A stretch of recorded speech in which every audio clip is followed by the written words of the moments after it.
Thank you for keeping it tuned into this edition of the Sports Cubicle here on WCPT 820 and HeartlandSignal.com. Please, if you've missed any one of our interviews or conversations, check us out over at the WCPT SoundCloud, and of course, subscribe to us on YouTube at the Sports Cubicle.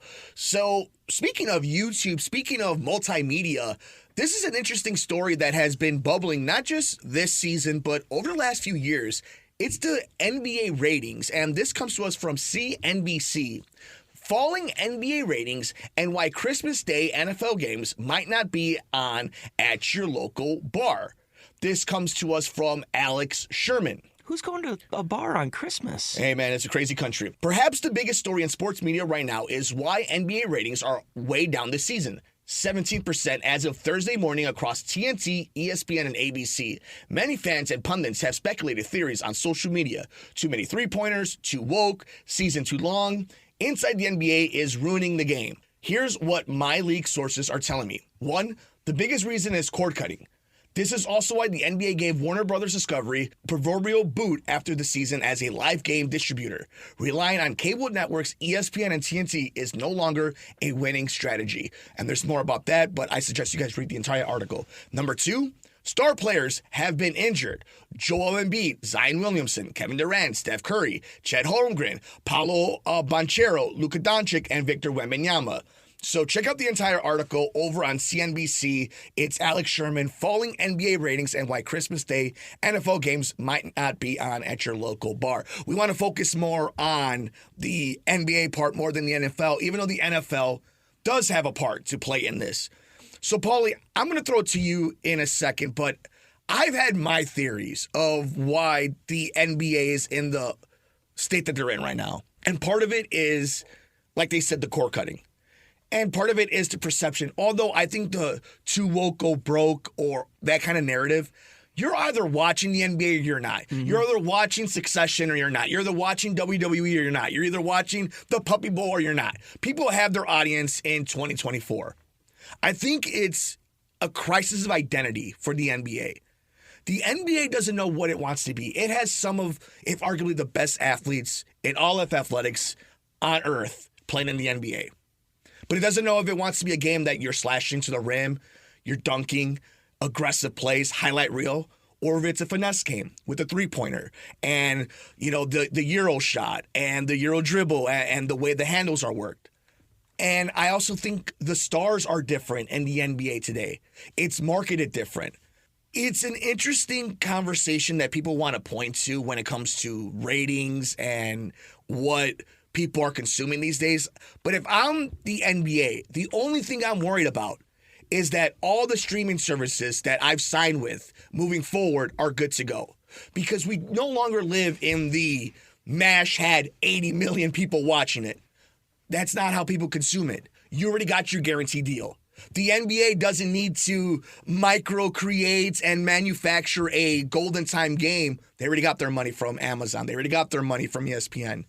So I think it's just people, how they consume the sport, the stars themselves, and I think really fast, Paul, I'm going to throw it to you. The stars themselves, the simple fact that we still consider KD, Steph, and LeBron the stars of the NBA is kind of the problem because we know Giannis is there. We know Anthony Edwards is there. We know there's Devin Booker. We know there's Jason Tatum. We know the Celtics just won an NBA Finals, one of the top tier gold standards. Well, let's start there because this is one of my points was going to be, you know, we've seen a graduation of stars going all the way back to like maybe even before it was Larry and Magic. But let's start with Larry and Magic because that was like I think the boom of corporate and national television and just like the NBA explosion.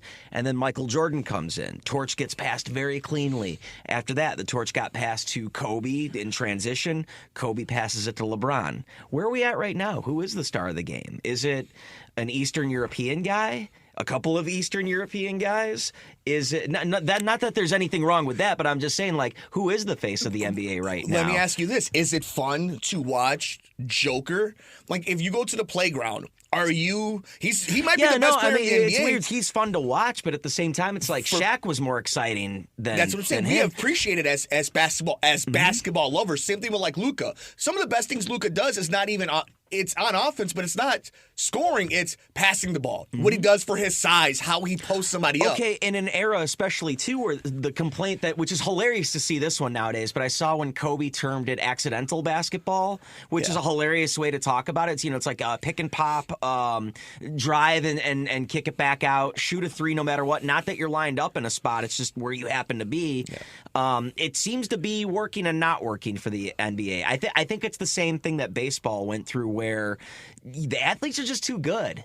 And there's too many analytics that tell you. Like you and I argued for years about this on, I said a made two beats a missed three all the time. But then when it comes a possession game, well, every 3 or 4 possessions, if you're just hitting the threes that you need to make, you could still fictionally have a lead on the team that's making every single 2 on every single possession. That's hard to do. No one can be 100% in the NBA, no matter where you're shooting. So that's part of it too. So what baseball did to adjust from it was a rules change. Are we ready to widen the court, move the 3-point line back? Should we move the rim up another foot? It's like there should be some sort of standardization and things that we can have going from era to era. But at the same time, we got to make an adjustment. Now, at the same time, when you look at the college game, there's way more nuance to it, way more coaching that goes into it. So is the strategy lost jumping from amateur to professional?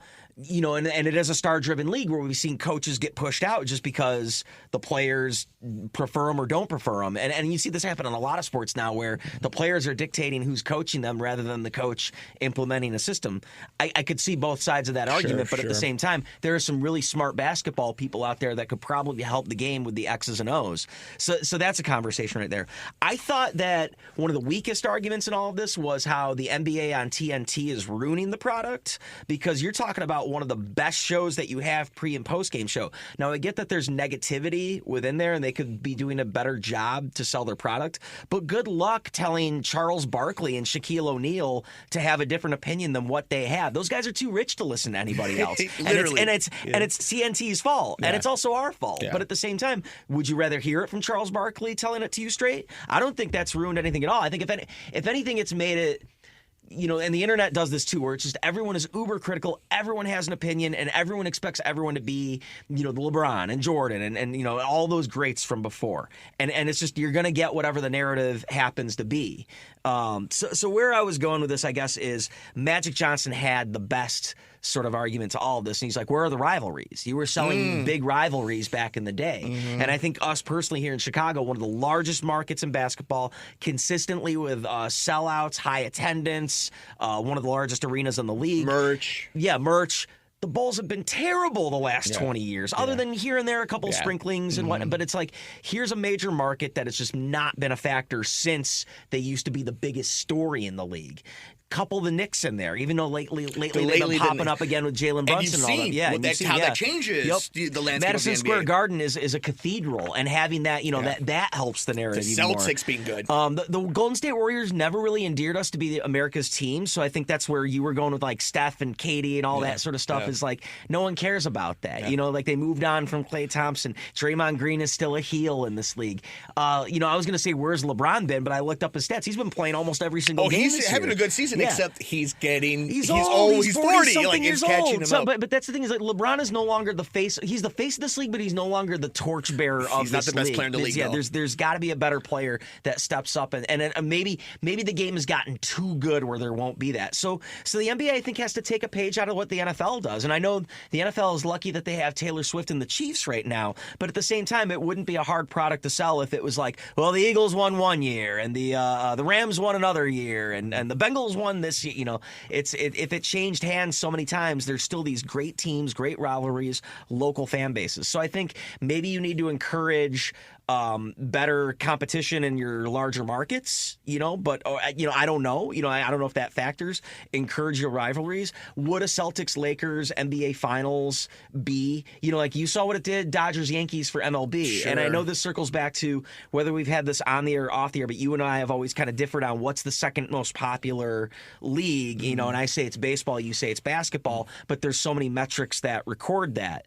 I actually have an intersection. But you could say that, like we've always said that it's like, well, with the attention that the NBA gets, regardless of the ratings, with the attention that it gets, it is probably moving ahead of baseball as the second most. If Dodgers-Yankees didn't happen, you could sit here and tell me, well, this is the lowest rated World Series of all, so is it going to take a Lakers-Celtics to get us back into it?